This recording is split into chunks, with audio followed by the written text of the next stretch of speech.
unites Nigeria.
Good evening. Thank you very much for joining us. This is the news at 7 on NTA International. We're live in Abuja. I'm Ruth Aguela. We're starting with the headlines.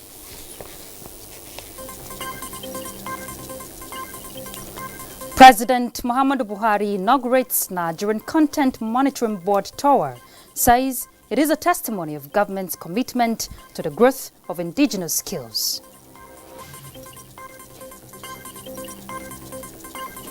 Hope rises for end to United States visa restriction for Nigerians as committee submits report.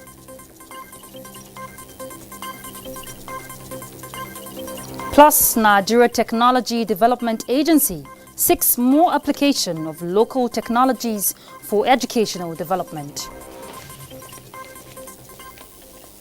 President Muhammadu Buhari says more resources will be allocated by the federal government towards completing infrastructure projects across the country, especially those being undertaken by local contractors and technology, as a deliberate attempt of sustaining the creation of jobs for Nigerians. Now, this was at the virtual inauguration of the new headquarters building of the Nigerian Content Development and Monitoring Board in Yenagoa, Bayelsa State. The president expressed the belief that provision of job opportunities and infrastructure that support businesses are essential means of addressing challenges of security.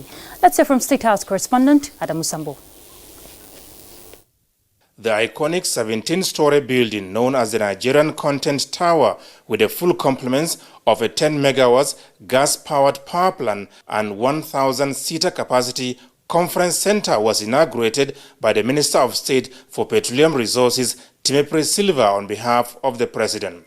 Addressing participants at the ceremony virtually, President Muhammadu Buhari said the completion of the project reflects his administration's infrastructural development drive towards attracting investment, creating jobs, and further enhancing efforts at lifting millions of Nigerians out of poverty. With commissioning of this project, I want to highlight that we have put in place a landmark of reference in the Niger Delta to reflect long-lasting legacies that signpost the years of oil and gas exploitation, and I assure you that there is more to come. I must commend the Nigerian Content Board for the successes recorded in the last 10 years since its formation. The edifice is a befitting birthday gift as you mark your 10th year anniversary as a regulator and developer of local content in the oil and gas industry. Describing local content as critical in all activities of Nigeria's national life, especially with the prevailing coronavirus pandemic, the President expressed the belief that production and patronage of goods and services locally are part of the surest ways to empower the citizens and give them viable opportunities to excel in their chosen professions and business endeavors. Local content and self-reliance are the key principles of the recently approved 2.3 trillion naira National Economic Sustainability Plan.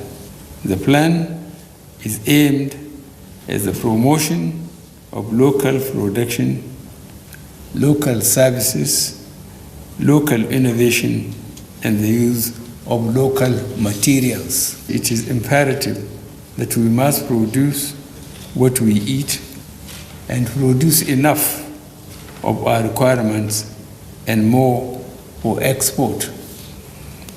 All these policy directives and programs are also meant to address some of the causative factors of insecurity. Already, he said, 2 executive orders have been issued relating to enforcing local content in public procurement and contracts towards further replicating the successes being realized in the oil and gas sector. President Buhari congratulated the people of Bayelsa State for being the proud host of the landmark edifice in the heart of the Niger Delta. From the State House, Adamu Sambu, NTA News. Well, good news for Nigerians as the federal government says progress has been achieved towards reversing the United States suspension of the issuance of immigrant visas to Nigerian passport holders. This is contained in the report of the Committee on Citizen Data Management and Harmonization submitted to President Muhammadu Buhari. Again, State House correspondent Adamu Sambu has that report. The committee, chaired by the Minister of Interior, Rauf Aregbesola, was set up in February this year to address issues that led to the U.S. temporary visa restrictions on Nigerian passport holders. The suspension does not, however, apply to other U.S. visas such as those for official, business, tourism, and student travel. All the issues and concerns that led to the imposition of visa restriction by the United States of America have been reviewed and processes put in place or proposed to address them, sir. Out of 6 areas of concern raised by the USA, Nigeria had fully satisfied 2. 2 are substantially satisfied, while some progress have been made on the remaining 2. The committee, amongst others, recommended the establishment of a National Identity Data Bank, National Criminal Information Management System, and a National Criminal DNA Laboratory to aid criminal investigation, administration of criminal justice, as well as sharing of relevant information. President Muhammadu Buhari, who commended the committee for its patriotic diligence in carrying out the assignment, assured Nigerians and the international community of the timely implementation of the committee's recommendations after due consideration. He noted with delight the progress made by Nigeria towards the removal of the visa restrictions already acknowledged by the United States government. The implementation of these and other far-reaching recommendations as articulated in the report will fully address all outstanding issues that led to the visa restrictions. Government remains committed to sustaining the follow-up for the removal of the visa restrictions by the United States of America and developing a credible, harmonized national identity data management system. The committee's recommendations, he explained, are capable of addressing the concerns raised by the U.S. government as well as lead to the development of a reliable national citizen identity data management system. An effective citizen data management system is critical for socio-economic planning, improved service delivery, and good governance, as well as national and global security. It also has the overarching benefit of enhancing the integrity of the nation's citizens' identity instruments for the purpose of information sharing. At a news briefing shortly after, Interior Minister Rauf Aregbesola announced that the harmonization of all existing data in the country must be completed by the end of June next year.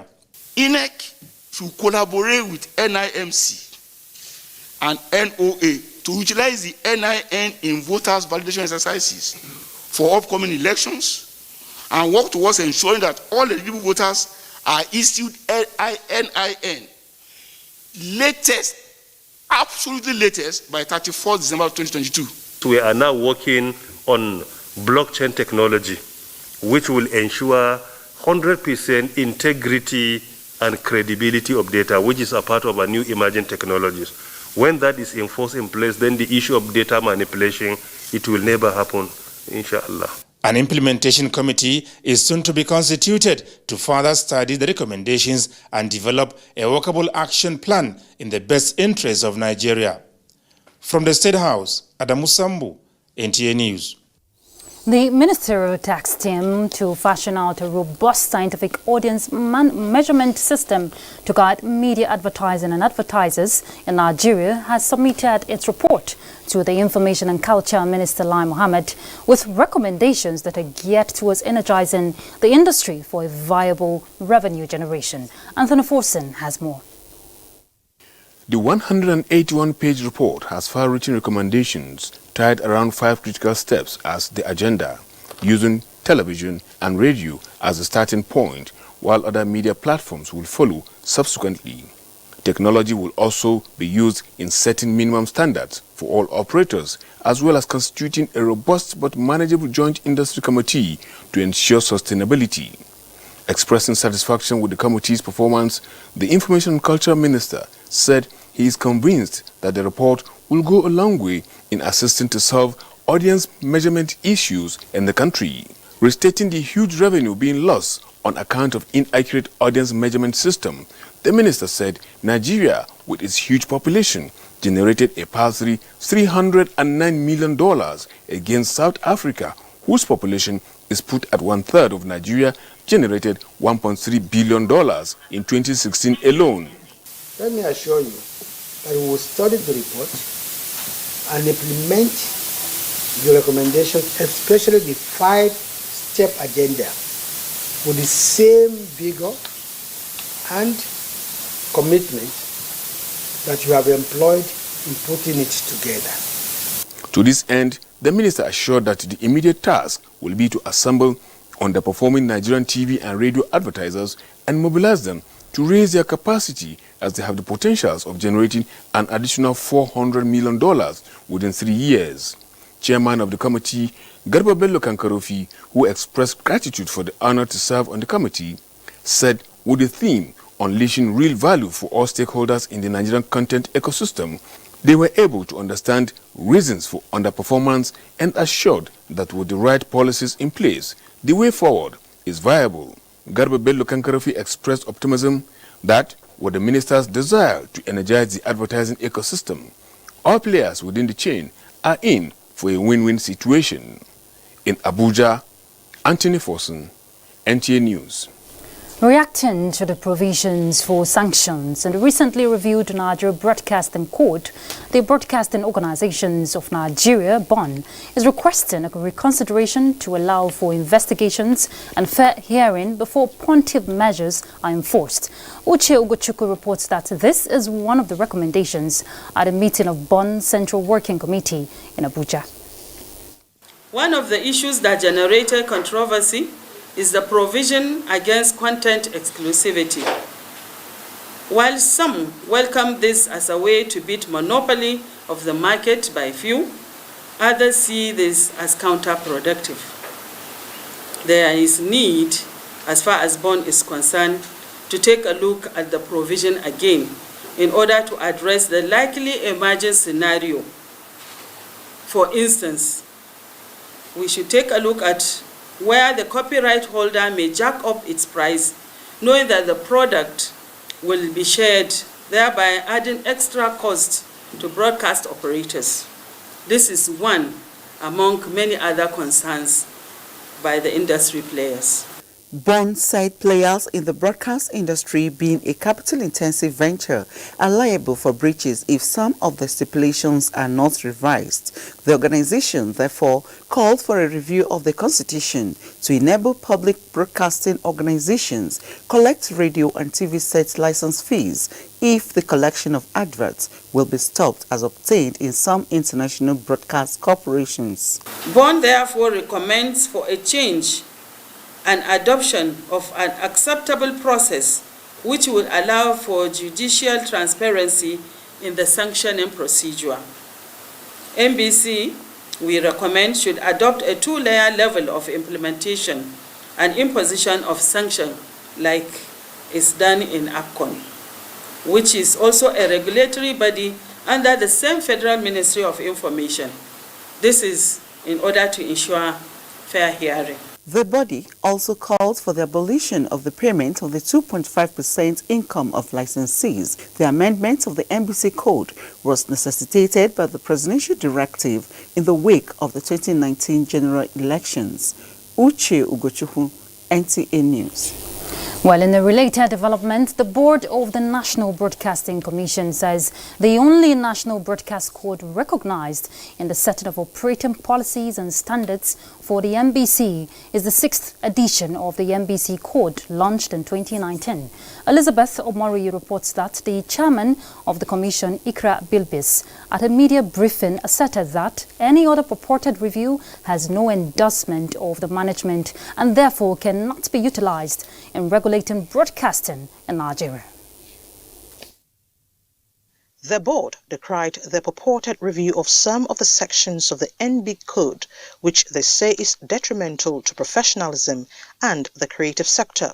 The NB Code is a regulatory framework put together jointly by the stakeholders to guide their operations in the industry. It is therefore not a unilateral government instrument and is already covered by law, hence not requiring any further prudential approval. While calling for urgent attention to the amendments, the NBC says the code review is undertaken every 4 years and involves the Commission and other critical stakeholders in the broadcast industry. As a board, we have received and taken our time to confide the response of numerous stakeholders, which include activists, legal practitioners, broadcasters, investors, born content creators, copyright experts, and professionals organizations. Most of them have adduced reasonable reasons against the proposed amendments. Some stakeholders believe that a unilateral amendment to the NB Code may foster loss of confidence and the stability investors enjoy in the broadcast ecosystem. In Abuja, Elizabeth Omori, NTA News. And the Nigerian Television Authority says it will continue to practice what it preaches in terms of transparency and accountability in its dealings. This was demonstrated as the organization held its 2020 pre-qualification bid in Abuja. Musbauddin Wahab has more. 2007 Public Procurement Act provides that transparency must be ensured in the procurement process by government ministries, departments and agencies, and that becomes more pertinent under a government that primes war against corruption. So, walking its talk, open competitive bidding is the guiding principle as NTA holds the 2020 pre-qualification procurement bid. The essence of this exercise is to ensure fairness, transparency, reliability, accountability, and a strict adherence to ethical standards, which we all know is not just the aim of this government, but the urgent desire of the Nigerian nation as we move towards the goals of nationhood and development. For the 7 lots of procurement advertised, about 15 companies submitted entries to prove technical capability to supply what the organization needs to stock up its equipment reserve. Our buildings that we are renovating now, so a lot of things need to be done in order to make it habitable for our own work. So that is part of what we are planning to do this year, and it is already captured in 2020 appropriation bill. They should keep the bid opening up the way they are doing. With observers and bidders expressing satisfaction with the technical bidding process, the next stage is evaluation and financial bidding. In Abuja, Musbao and Wahab, NC News. Time for us to take a break. We're back shortly. Stay tuned. We keep it moving.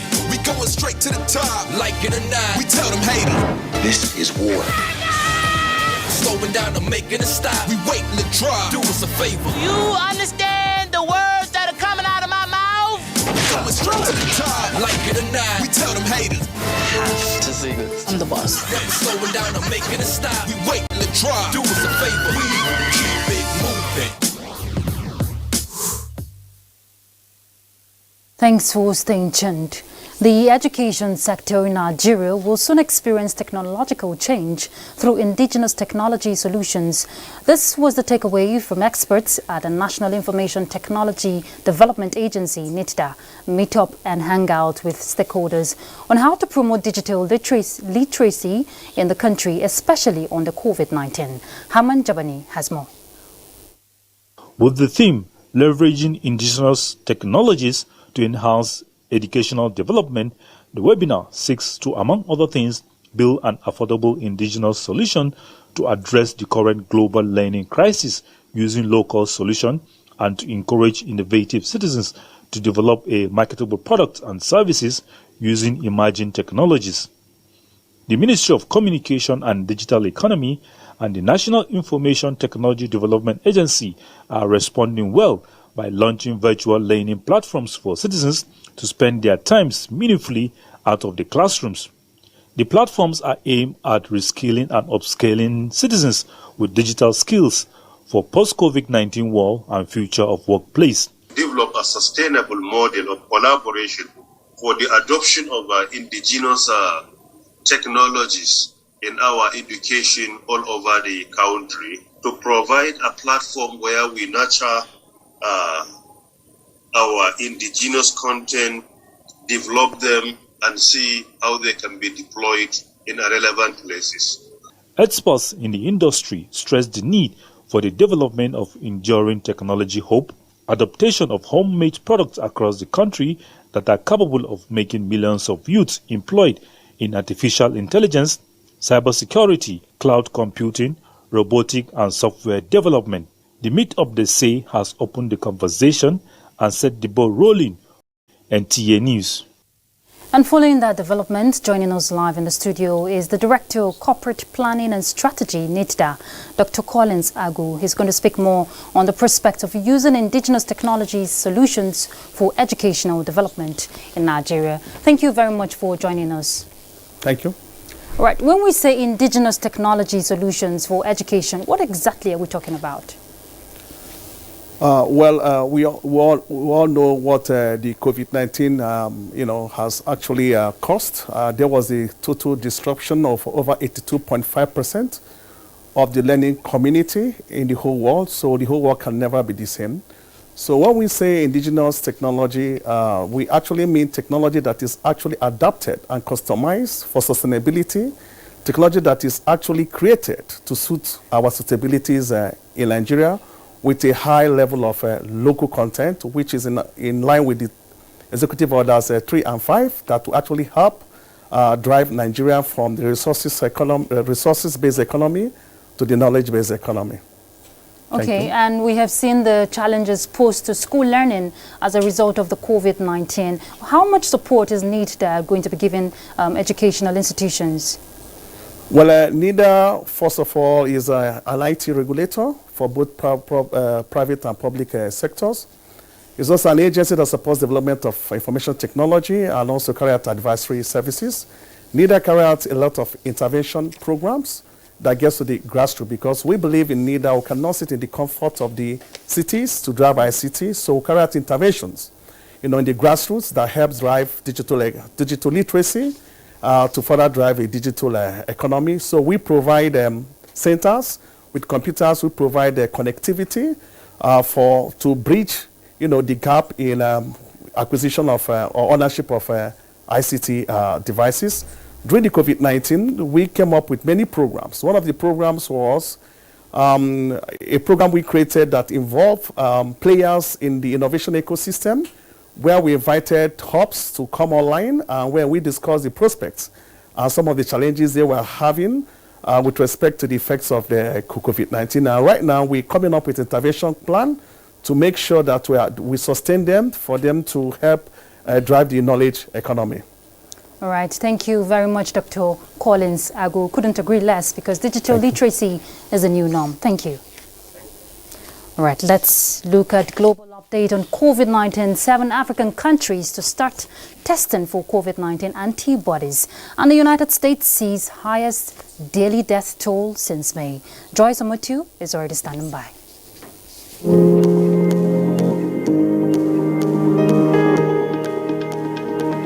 The coronavirus pandemic has now killed more than 750,000 people worldwide. Figures published by Worldometer at 6 p.m. Nigeria time show that a total of 750,371 deaths have been recorded out of the 20,651,113 cases across the globe. The number of fatalities from the virus has doubled since 2nd June 2020, while 100,000 people have died in the last 17 days. In Africa, 7 countries will start administering coronavirus antibody tests from next week as part of efforts to understand the extent of the outbreak in the continent. Head of the Africa Centers for Disease Control and Prevention, John Nkengason, said Liberia, Sierra Leone, Zambia, Zimbabwe, Cameroon, Nigeria and Morocco are the first set of countries to start the tests. The continent has registered 1,079,901 cases, 24,361 deaths and 773,788 recovered patients. Still in Africa, Liberia's health ministry has confirmed that the country's vice president, Jules Howard Taylor, has tested positive for COVID-19. Previously, officials denied that the vice president, who was flown to Ghana on Tuesday for medical care, was infected with the virus. Meanwhile, statistics by the Nigeria Center for Disease Control indicates that out of the 47,743 cases, 33,943 have been treated and discharged, while 956 fatalities are recorded. Elsewhere, the United States has reported 1,500 new COVID-19 deaths in 24 hours, its highest single-day increase in fatalities since mid-May. And India reported a record daily rise in coronavirus infections Thursday as cases increased by 66,999 in 24 hours. And that's a global update on COVID-19. I am Joyce Ometu. And more on COVID, the Presidential Task Force on COVID-19 says Nigeria is starting vaccine development around the world, including the recent announcement by Russia of its COVID-19 vaccine. Chairman of the PTF and Secretary to the Government of the Federation, Boss Mustafa, enjoins Nigerian youths to drive awareness campaign on COVID-19 and urged MSMEs to take advantage of the 2.6 trillion stimulus package captured in the Economic Sustainability Plan to prepare for post-COVID-19 as risk communication and community engagement are being intensified.